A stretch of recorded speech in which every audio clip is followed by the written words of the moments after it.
Good morning, it's the Romany Rye. It's a beautiful day today, the sun is shining. Handsome. I'll tell you a little story now. So I'm going back a bit again now, but these tales keep coming up in my mind, see. My grandfather, as I told you, was a pub man on Saturdays. To be fair, he used to get a lot of work, buy a lot of gear in the pubs. And he used to take his dog with him everywhere he went.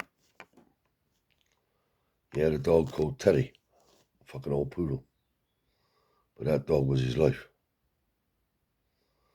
Anyway, he was in the pub having a bit of pearl, having a bit of deal. And this mush overheard the deal. So he said to my grandfather, he said, that's what my grandfather was telling me. He said, excuse me, mate. He said, you obviously buy scrap. Grandpa said, yeah, that's what we are, scrap dealers.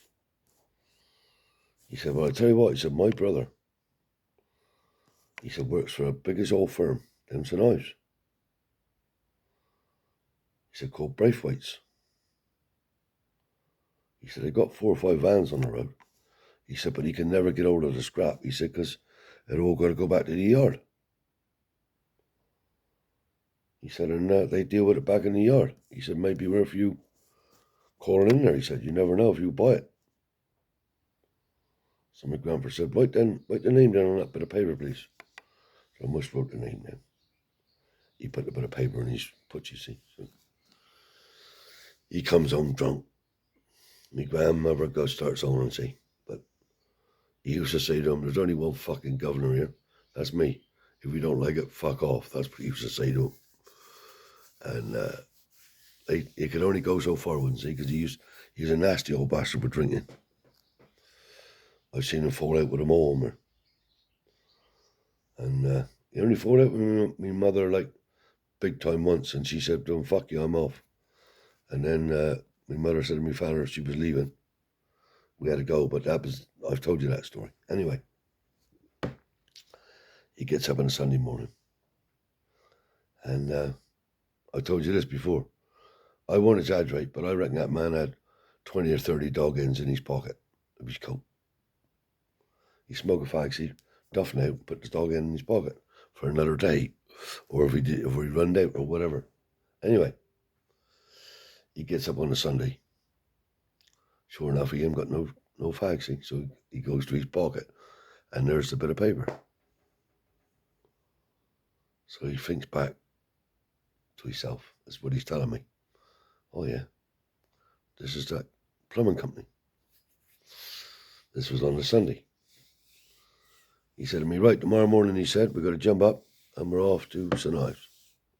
It's all right, Grandad. I said, what are we doing? He said, we're calling on some plumbers. Right. My grandfather always had a fair lump of money in his pocket when he was working. Not when he was drinking. He'd take a bit because that's what he was like. He was another giver, see? He'd buy everybody in the pub a drink. Anyway. He gets up, off he goes. Finds this place. Fairest old unit. Like 4 doors on the front of a big building. All locked up, closed off. But beside it was a gate. And in around the back was an house or a cottage. Lovely cottage. Beautiful. Anyway. It said on the thing, ring the bell. He rung the bell. Out come this old Ratley. Yes, she said, what can I do for you? He said, we buy scrap metal, he said. We pay a fair price. He said, and we weigh it and pay it on the same time. And she said, to be honest with you, we do have scrap metal, but we send it away ourselves. And that way we get the top prices. He said, okay. He said, what do you get? She said, well, brass is mainly what we get. Oh, yeah. So my grandfather said, well, could I have a look and give you a price? She said, well, not really. She said, I'll go and get my sister. Anyway, it transpired that there was two mushes at this plumbing company, and they was both married. And the deal was that all the scrap that come off the jobs went back to the barn of the building, and the sisters would clean it up and sell it, and that was their bit of bonus out the company, I suppose. Anyway, out comes that O'Reilly. Yeah, she said, I don't think you can match the prices we get. So O'Reilly said, oh, yeah. She said, is that your son in the lorry? Grandma said, no, it's my grandson. So he hollered me out, see, out it goes. So I said, good morning, ma'am, because that's what my grandfather would say. So she smiled. And she said, what a polite young man. I smiled, like, anyway. He said, well, what do you get? Can I have a look? Seeing I'm here. She said, all right. So she wouldn't open the front doors. She said, come round the back. Then walks down the path in this shed. When we gets in this shed, she got builder's buckets all full up with brass. But a lot of it was gunmetal. She said, there it is. She said, but I doubt if you can match. My grandmother said, well, what sort of price are you talking about? But they was only concerned about the brass. There was a pile of copper over there. I think it was 3 or 4 weight of copper there. Pile of lead there, half a ton of lead or more. And a bit of aluminium and all sorts of stuff. Anyway, she comes out to my grandfather. She said, well, that's the price we're getting, look. My grandfather said, well, what about if I give you the same? They never mentioned the copper or the lead, or he said, I'll give you the same. She said, you would? She said, yeah. He said, and we'll weigh it here now.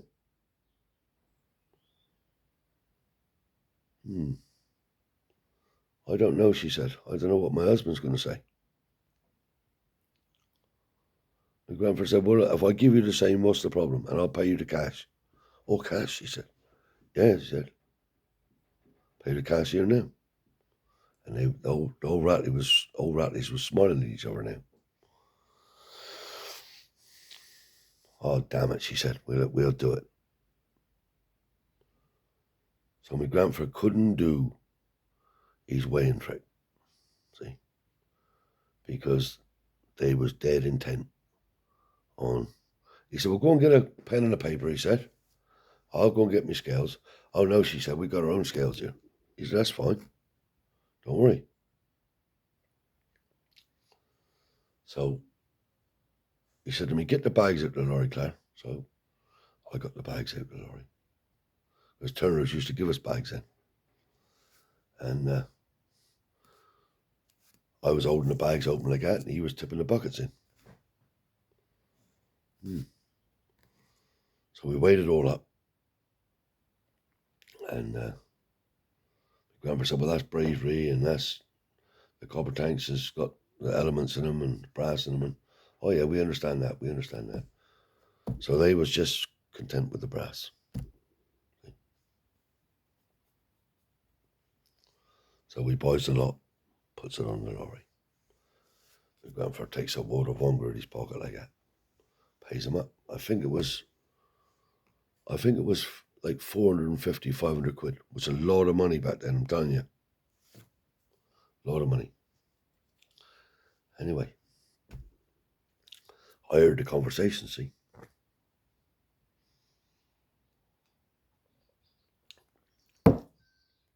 We're on the way home now. I said, grandfather, I said, there's no profit in the brass then, is there? Oh, he said, my son, no profit in the brass. He said, but a lot of the brass is gunmetal. Didn't you dig that?